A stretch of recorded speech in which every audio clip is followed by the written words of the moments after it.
Hello everyone, good morning, welcome our new সোমনিস্টার ব্লগে। তো আজকে সকাল ঠিক 5:30 বাজে, তখন থেকে ব্লগটা শুরু করেছি। তো ঘুম থেকে উঠে সাক্ষ্যকে রেডি করে সাক্ষ্যকে নিয়ে চলে যাচ্ছি স্কুলে দিয়ে আসতে। ওকে রাস্তার পাশে গাড়িতে তুলে দিলে ও চলে যেতে পারে। তো প্লিজ সবাই পাশে থেকো, ফার্স্ট টাইম ব্লগ করছি।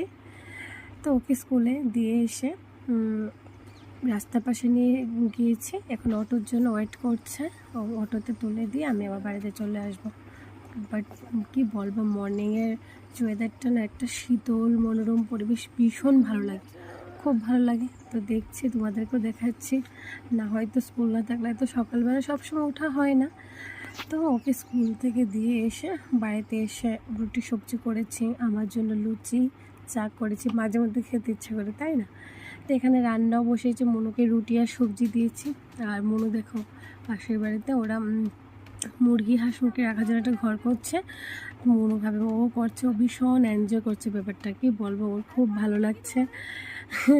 তো ও কাজ করছে আর আর যাকে বলছে, দেখো এটা কার জন্য বানাচ্ছে, আমি বানাচ্ছি। আমি বলছি এটা কে বানাচ্ছে, বলছে আমি বানাচ্ছি, বুঝছো তুমি, আমি বানাচ্ছি।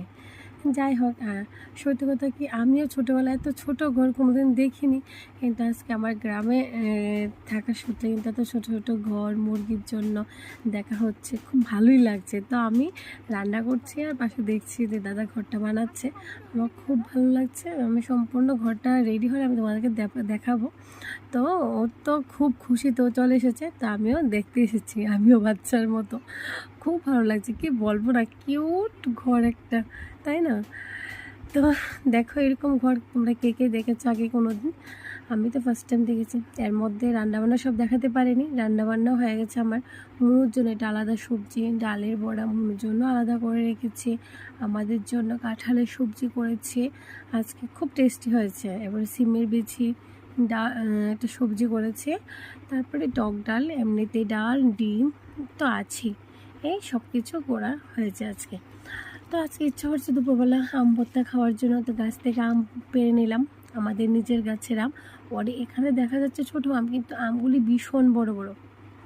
আমগুলি প্রথমে ধুয়ে ছুলে নিলাম, ছুলার পর পরম সাক্ষ্য সবাই কিন্তু বাটি চামচ নিয়ে এসে বসে আছে। আর যদি বাচ্চা থাকে তাহলে তো বুঝে, বাচ্চাদের সামনে কাজ করা বা করানো ভীষণ কষ্ট। ও বলছে আমাকে দাও, ও বলছে আমাকে দাও, কিন্তু আমি রেডিই করিনি। তো এরকম করতে করতে কেউ গুড় খাচ্ছে, কেউ আম খাচ্ছে, ছোটো ছোটো বাচ্চারা থাকলে যাই হয়। তো মনুকে আমি সেরকমভাবে মরিচ টরিচ ছাড়া, লবণ ছাড়া একটু দিয়ে রেখে